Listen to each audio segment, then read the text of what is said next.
நண்பர்களே வணக்கம். நான் மணிராஜா சண்முகவேலு.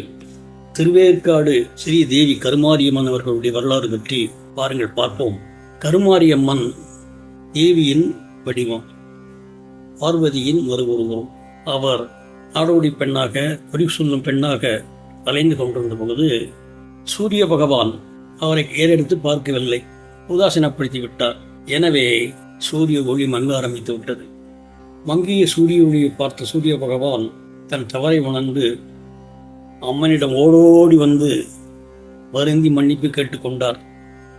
அதன்படி பழையபடி அந்த சூரிய ஒளி நல்லபடியாக பிரகாசிக்க ஆரம்பித்தது. அதனால் ஞாயிற்றுக்கிழமைகளில் நல்ல விசேஷமான நாளாக இவை இருக்கும். முன்னொரு காலத்தில் ஒரு வேலங்காடாகவே இருந்தது. அந்த வேலங்காட்டில் 4 வேதங்களையும் கொண்டு சேர்ந்து மரமாக உருவெடுத்து சாட்சாத் அந்த பரமேஸ்வரனை வழிபட்டு நின்றார்கள். வேதங்கள் இன்று இறைவனை வழிபட்டதால் அது திருவேற்காடு. இந்த திருவேற்காட்டில் அம்மன் பார்வதி புற்றாக உருவெடுத்திருக்கிறாள். சுயம்பாக புற்று உருவத்தில் மேலே வந்திருக்கிறாள். மேலே வந்து பக்தர்களுக்கு அருள்வாழ்த்து கொண்டிருக்கிறாள். இந்த புற்றிலே பால் ஊற்றி மக்கள், குறிப்பாக பெண்கள், தமக்கும் தன்னுடைய கணவருக்கும் குழந்தைகளுக்கும் இருக்கக்கூடிய நாகதோஷத்தை நீக்கிக் கொள்கிறார்கள். ராகுகேது தோஷத்தையும் நீக்கிக் கொள்கிறார்கள். இந்த கோயிலுடைய விசேஷமே அதுதான். நாகதோஷம் நீங்கும், ராகுதோஷம் நீங்கும். அம்மன், ஏற்கனவே சொன்னேன், அம்மன் சக்தியின் வடிவம்.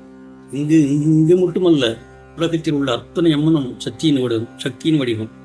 கேரளாவில் இருக்கக்கூடிய பகவதி அம்மனும் சரி, கர்நாடகாவில் இருக்கக்கூடிய தாய் தேவி மூகாம்பிகையும் சரி, மைசூரில் இருக்கக்கூடிய சாமுண்டீஸ்வரியும் சரி, காஞ்சிய காமாட்சியும் சரி, மதுரை மீனாட்சியும் சரி, எந்த அம்மனும் சரி, எங்கெங்க அம்மன்கள் இருக்கிறார்களோ அங்கெல்லாம் பார்வதியின் மறுவுருவமாக, பார்வதியின் சுயருவமாக உருவெடுத்து வந்தவர்கள்தான் இந்த அம்மன்கள். ஏற்கனவே சொன்னேன், ஞாயிற்றுக்கிழமைகளில் ஸ்ரீ தேவி கருமாரியம்மன் கோயிலில் விசேஷம் அதிகம். ஆண்டுக்கு 2 முறை ஆதவன் சூரியன் அம்மன் மீது பட்டு தன்னுடைய நன்றியை தெரிவித்துக் கொள்கிறார். ஞாயிற்றுக்கிழமைகளில் நல்ல நிறைய கூட்டங்கள் வருகின்றன.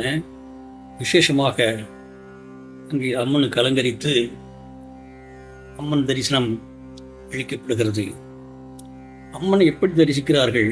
மஞ்சள் கயிறை எடுத்து அம்மனுக்கு வைத்து, வளையல்களை வைத்து வழிபட்டு அந்த மஞ்சள் கயிறை மரத்தில் கட்டி விடுகிறார்கள். அந்த மரத்தில் கட்டினால் தாம் விரும்பியபடி நல்ல கணவன் கிடைப்பான் என்ற நம்பிக்கை பெண்களுக்கு இருக்கிறது. வளையலை, பூஜை செய்த வளையலை தாம் அணிந்து கொண்டால் தனக்கு நல்ல தாலி பாக்கியம் கிடைக்கும் என்று அவர் நம்புகிறார். அதே போல அங்கே தொட்டில் கட்டி போட்டுக் கொண்டால் குழந்தை பாக்கியம் கிடைக்கும் என்று நம்புகிறார்.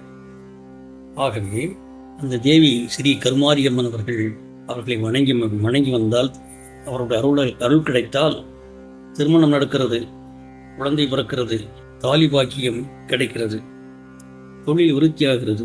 இப்படி பல நன்மைகள் இருக்கின்றன. அதனால்தான் மக்கள் வெள்ளமென திரண்டு சென்று அம்மனை தரிசிக்கிறார்கள்.